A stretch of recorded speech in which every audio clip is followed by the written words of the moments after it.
বিসমিল্লাহির রহমানির রহিম। আসসালামু আলাইকুম। কেমন আছেন সবাই? আশা করছি সবাই ভালো আছেন। স্বাগতম আমার রান্নাঘরে।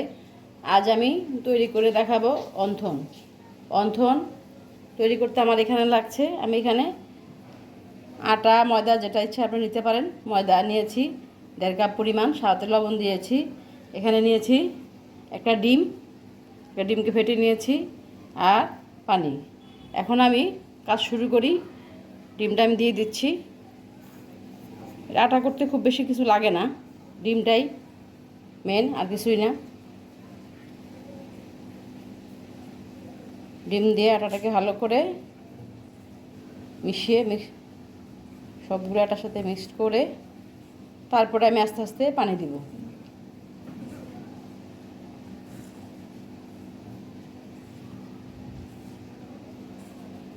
মিক্সড করা হয়ে গেছে প্রায়। এখন আমি আস্তে আস্তে পানি দিব। খুব বেশি নরম ডো তৈরি করব না, আবার বেশি শক্তও করব না। যতটুকু পানি লাগে আস্তে আস্তে আমি দিব।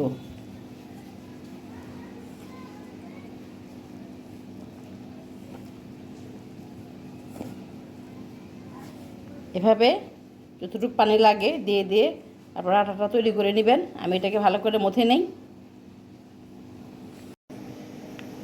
এই তো আমার এই টাইপের একটা ডো হয়েছিল। আমি ডিটেলসও দেখালাম না, ভিডিও অনেক বড় হয়ে যাবে। এখান থেকে আমি একটু আটা নিয়ে এভাবে পাতলা একটা রুটি বানিয়েছি। দেখুন, কাগজের মতো পাতলা।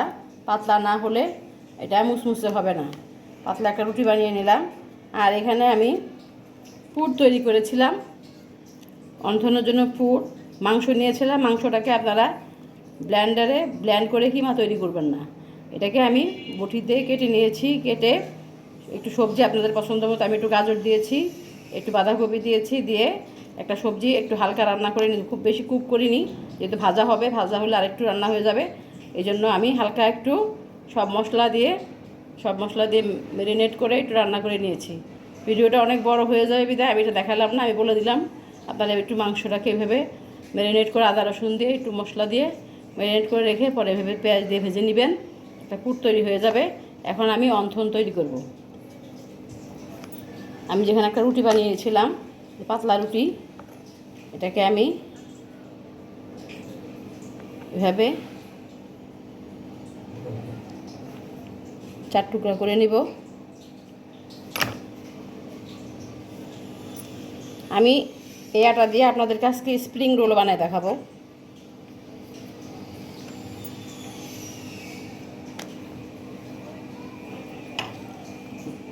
এভাবে আমি একটু পুর নিব সামান্য, এখানে নিয়ে হালকা একটু পানি দিয়ে এটাকে একটু ভিজিয়ে নেব, নাহলে খুলে যাবে। দিয়ে এভাবে ফোল্ড করব, ফোল্ড করে এভাবে আটকে দিব। খুব সহজ। এই যে এভাবে আটকে দিব। আমি আরেকটা তৈরি করে দেখাচ্ছি।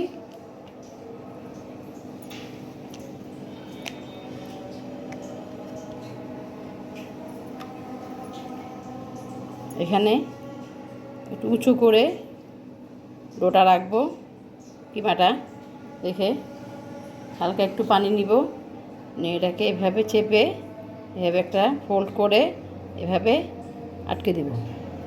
এভাবে আটকে দিব। এই তো খুব সহজ তৈরি অন্থন, খুব সহজ, একদম রেস্টুরেন্টের স্টাইলে অন্থন তৈরি হয়ে গেল আমার। এখন আমি স্প্রিং রোল বানিয়ে দেখাবো আপনাদেরকে। আমি বানানোর সুবিধার জন্য রুটি বানিয়ে রেখেছিলাম।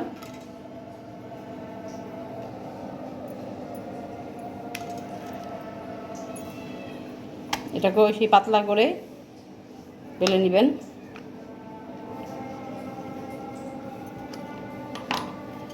সাইডগুলো আমি আরেকটু বেলে নেই। অনেক সহজ, কিন্তু খেতে অনেক মজা, অনেক সহজ।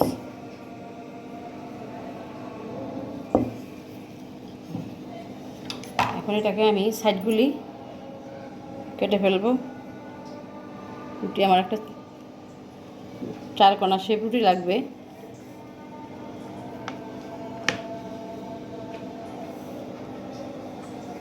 এটাকে কেটে ফেললাম। আপনারা আপনাদের পছন্দ মতো সাইজ করে নেবেন। স্প্রিং রোল বেশি বড় হয় না, ছোটই থাকে, আমি ছোটো ছোটোই করব। এই যে এখানে আমাকে একটা রুটি দিয়ে 4টা স্প্রিং রোল হবে। বাজারে শিট কিনতে পাওয়া যায়, সেগুলি মজা না, সেগুলি দেখবেন যে শক্ত হয়ে যায়, কিন্তু বাসায় এইভাবে শিট তৈরি করে নেবেন, সেটা আপনারা অনেকক্ষণ রেখে খেতে পারবেন। এখন আমি এটাকে এভাবে পানি দিয়ে আটকে দিব। এই পাশটা এভাবে, এই পাশটা এভাবে দিয়ে আমি এটাকে এভাবে ফোল্ড করে নেব। এই তো দেখুন হয়ে গেল আমার স্প্রিং রোল। আর একটা বানিয়ে দেখাচ্ছি।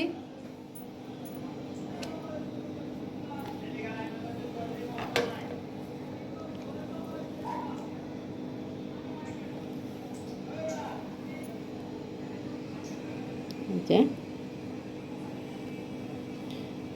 পানি দিয়ে আটকে নিচ্ছি,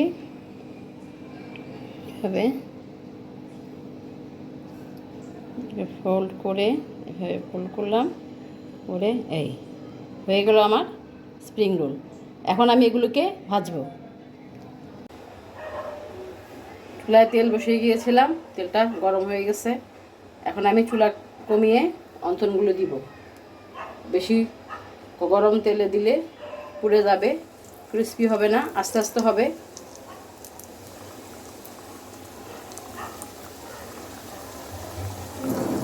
বেশি দিব না, 3টা করে ভেজে নেব। আমি ছোটো কড়াই দিচ্ছি যেন 3টা করে ভাজবো। এগুলি ভাজা হতে থাকুক, একটু গোল্ডেন ব্রাউন হলে আমরা এগুলো নামাবো। মাঝখানে আমি উল্টে দেবো, নামানোর আগ দিয়ে আবার দেখাবো। আমার ভাজা হয়ে গেছে আমার অন্থন, দেখুন সুন্দর একটা কালার আসছে, গোল্ডেন ব্রাউন কালার। এগুলোকে আমি এখন তুলবো। একটা কথা মনে রাখবেন, সবসময় বলছি, এটাকে কিন্তু আপনারা কম আগুনে ভাজবেন, এটাকে বেশি আগুনে ভাজা যাবে না। বেশি আগুনে ভাজলে আপনার এটা ইয়ে হয়ে যাবে, অল্পতেই নেতায়ে যাবে। এটাকে আপনারা কম আগুনে আস্তে আস্তে ভাজতে হবে। এই যে ক্রিসপিনেসটা অনেকক্ষণ থাকবে। দেখুন কি সুন্দর হয়ে গেছে কালারটা। সবগুলো তুলে নিলাম। দেখুন এই তো তৈরি হয়ে গেল। দেখুন এক আটা দিয়ে, এক কিমা দিয়ে আমার এখানে তৈরি করলাম অন্থন, এখানে তৈরি করলাম স্প্রিং রোল। আপনারা এইভাবে বাসায় এক আটা দিয়ে 2টা আইটেম তৈরি করে ফেলতে পারবেন। দেখেন স্বাদ কিন্তু কোনো ব্যতিক্রম নাই, এভাবেই তৈরি করে রেস্টুরেন্টে। আমরা যেভাবে তৈরি করেছি এভাবেই তৈরি করে। দেখুন কি সাইডটা কত মচমচা, ওই যে অনেক সুন্দর। আপনারা এভাবে তৈরি করে খাবেন। ভালো লাগলে আমার পাশে থাকবেন, আমাকে লাইক, শেয়ার এবং সাপোর্ট করবেন। আজকের মতো এখানে, আল্লাহ হাফেজ।